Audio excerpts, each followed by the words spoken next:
안녕하십니까. 공병호 TV의 공병호입니다. 나라가 정말 이상한 방향으로, 매우 위험한 방향으로 돌진하고 있습니다. 부정선거 의혹이 단순한 의혹이 아니라 점점 구체적인 증거들로 하나하나 밝혀지고 있습니다.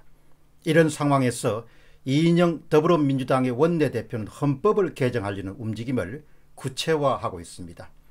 현재를 기준으로 보면 통계적 분석으로는 거의 99.999% 확률로 선거 결과 집계 전산 조작에 의한 부정선거가 4월 15일 날 사전투표에서 일어났을 확률이 아주 높습니다. 이런 상황에서 헌법 개정을 추진하는 것은 진짜 헌법을 개정하려고 하는 건지, 아니면은 부정선거 의혹에 쏠린 국민들의 관심과 눈길을 다른 곳으로 돌리려고 하는 그런 의도가 있는지는 감을 잡을 수가 없습니다. 워낙 정치 공작에 능한 사람들이기 때문에 두 가지 변수를 다 놓고 생각을 해봐야겠습니다. 첫 번째 질문은 이인영의 헌법 개정 추진입니다. 더불어민주당에서 개헌론이 계속해서 터져나오고 있습니다. 청와대 신민사회수석 출신인 이용선 당선자는 4월 29일 날 토지 공개념을 도입하는 개헌이 필요하다, 이렇게 주장했습니다. 4월 30일엔 이인영 원내대표가 이것을 받아서 20대 국회가 임기 종료 전에 원포인트 개헌안을 처리하자는 그런 주장을 내세우기 시작했습니다. 결국 많은 사람들이 예상했던 대로 집권 세력의 진짜 구상이 구체화되고 있음을 알 수가 있습니다. 시중에는 개헌선을 확보하기 위해서 부정선거를 단행하였다는 그런 소문이 파다합니다. 아는 사람은 다 알고 있습니다. 정치권에서도 총선에서 180석을 확보한 문재인 정권과 여당이 21대 국회에서 추진하려는 제 첫 번째 정치 어젠다가 바로 개헌임을 보여주는 것이다. 이런 정치권의 전망은 대다수의 양식 있는 이 땅의 국민들이 대부분 다 전망하고 있는 것과 일치합니다. 5월 1일 날 새벽 국회 본회의에서 2차 추가 경정 예산안이 통과된 직후에 기자들을 만난 이인영 더불어민주당의 원내대표는 20대 국회 임기가 끝나기 전에 본회의를 한 차례 열어서 원포인트 개헌안 등을 처리해보자고 주장했습니다. 이인영 원내대표가 거론한 원포인트 개헌안은 국민 발언권을 도입하는 개헌안입니다. 현재 헌법 개정에서는 두 가지 중에 하나가 충족돼야 됩니다. 재적위원 과반수 혹은 대통령 제안으로, 여기에다가 국민 100만 명 이상을 추가하자는 그런 또 하나의 개헌 가능성의 문을 열어놓게 됩니다. 국민이 직접 개헌안을 발의할 수 있도록 하는 겁니다. 이른바 국민 발언권은 모양이 좋습니다. 그러나 선동정치에 능한 사람들은 자신들의 지지계층들을 규합해서 100만 명을 모은 다음에 얼마든지 자기 방식대로 헌법을 뜯어 고칠 수 있습니다. 이 개헌안은 사회단체 25곳이 참여한 국민개헌발안연대가 발의를 주재했고, 이에 동의한 민주당의 강창일, 그리고 미래통합당의 김무성 등 여야위원 148명의 명의로 지난 3월 6일 날 발의됐습니다. 여기에서 왜 김무성 씨가 그런 발의안을 찬성했는지 도무지 이해를 할 수가 없습니다. 저희가 너무 뻔하지 않습니까? 국민의 이름으로 그렇게 선동해 가지고 자신들이 원하는 것을 그냥 개헌을 추진하려고 하는 그런 것을 왜 감지 못하고 정치에 오래 한 미래통합당의 김무성 위원이 그런 것을 찬성을 했는지 모르겠습니다. 누가 찬성했는지 미래통합당 위원들이 명단을 다음에 찾아서 한번 공개를 하도록 하겠습니다. 이 개헌안은 헌법에 따라서 5월 10일까지 국회에서 의결되지 않으면 폐기되게 됩니다. 그런 만큼 그 전에 본회의를 열어 표기를 하자는 것이 더불어민주당의 이인영 원내대표의 주장입니다. 다음 질문은 양식 있는 국민들이 의견이자 처신입니다. 지금 개헌을 논의할 때가 아닙니다. 지금 개헌을 논의할 때가 아닙니다.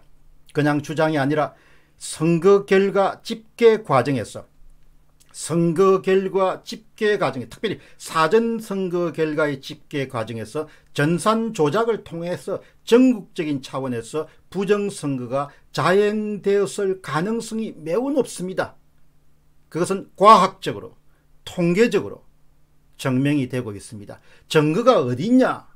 21대 총선 결과, 중앙선거관리위원회가 발표한 모든 종류의 21대 사전선거 투표 결과, 중앙선관위가 발표한 엑셀 파일에 모든 증거가 다 들어 있습니다. 증거를 찾는 사람들은 실물이 어딨냐? 표가 어딨냐 이렇게 하지만 엑셀 자료가 그것이 그야말로 범인이 남긴 가장 강력한 그런 일종의 지문에 해당합니다. 따라서 어떤 일이 있더라도 부정선거 의혹이 완전히 해소하기 전에는 개헌안이 나왔으면 안 됩니다. 우선 우리에게 필요한 것은 부정선거의 의혹을 말끔히 해소하는 것이 급선무입니다. 과학적 증거에 따라서 부정선거가 만일에 밝혀진다면 이것은 4.15 총선이 전면 무효화될 수 있을 정도로 중대 사안이고 집권 여당과 대통령 자신도 책임을 지지 않을 수 없는 그런 일종의 1960년에 3.15 부정선거 이후에 그것과 가름할 수 없을 정도로 대형 세계사에 길이 남을 정도의 전산 조작에 의한 부정선거가 발생할 가능성이 여전히 확률적으로 아주 높은 상황에 있습니다. 확정됐다는 것이 아니고 확률적으로 99.99%가 문제가 있다는 겁니다. 우리는 항상 일을 할 때 일의 옳고 그름이나 선후를 잘 따져볼 필요가 있습니다. 선거 의혹이 덜풀처럼 번져가는 그런 상황에서 개헌론을 들고 나오는 이인영 원내대표의 양식과 이성과 지성을 의심하지 않을 수 없습니다. 의도가 뭐냐 이야기죠. 부정선거에 관심이 집중되어 있는 국민들의 눈을 돌리기 위함이냐, 아니면 진짜 이인영 원내대표가 그렇게 원포인트 개헌안을 성급하게 그렇게 추진할 의도를 진짜 의도를 갖고 있냐야. 국민 여러분들이 관심을 갖고 개헌에 단호하게 반대해야 됩니다. 토지 공개념을 도입한다는 것은 그 체제가 이미 더 이상 자유민주주의와 자유시장경제 체제를 유지하는 것은 아닙니다. 토지가 필요하면 그 다음에 왜 공장은 안 되냐야. 공장 공유화는 안 되냐야. 왜 주택 공유화는 안 되냐야. 왜 그것은 안 되냐. 그것은 안 되냐. 이렇게 모든 전체주의 사회로 달려가는 길은 하나씩 무너지게 됩니다. 국민들이 자신과 자식들을 위해서 불꽃 같은 눈으로 체제를 지켜야 됩니다. 어렵게 선대들이 만들어낸 이 나라를 악의적인 세력으로부터, 악한 의도를 가진 세력으로부터 지켜내야 될 것입니다.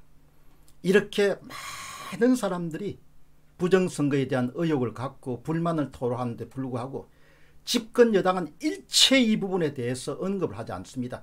했다든지 안 했다든지 절대 안 했다든지 이야기가 안 나오는 겁니다. 뭐가 구려서 그렇게 이야기를 안 하냐야. 그것만 우리가 불만을 갖고 있습니까? 미래통합당이라는 데는 뭐하냐 이야기죠. 야당은 뭐하냐 이야기입니다. 국민들이 이렇게 분노해서 하루가 다르게 유튜브 방송을 보면서 과학적 증거들이 나오고 외국인 교수까지도 가시해서 엄밀한 분석 자료를 제시하는데 불구하고 아무도 이야기 안 하는 겁니다. 우리 역사에서 항상 민초들은 깨어 있었고 늘 정치 지도자들이 무능했기 때문에 나라가 어려웠습니다. 임난이 그랬고 구한말이 그랬고 한번 보시죠. 한국사를 보시게 되면. 거듭 촉구하고 싶은 것은 사전선거 결과 집계 과정에서 전산 조작을 통한 그런 부정선거 개입 사건이 발생한 그런 의혹이 말끔하게 해소돼서 모든 국민들이 납득하기 전에는 원포인트 개헌이건 전면 개헌이건 일체의 개헌 논의는 중단돼야 됩니다. 일체의 개헌 논의는 부정선거 의혹이 말끔히 해소되기 전까지는 일체 논의 대상이 되어서는 안 될 것입니다. 공병호TV의 공병호였습니다. 감사합니다.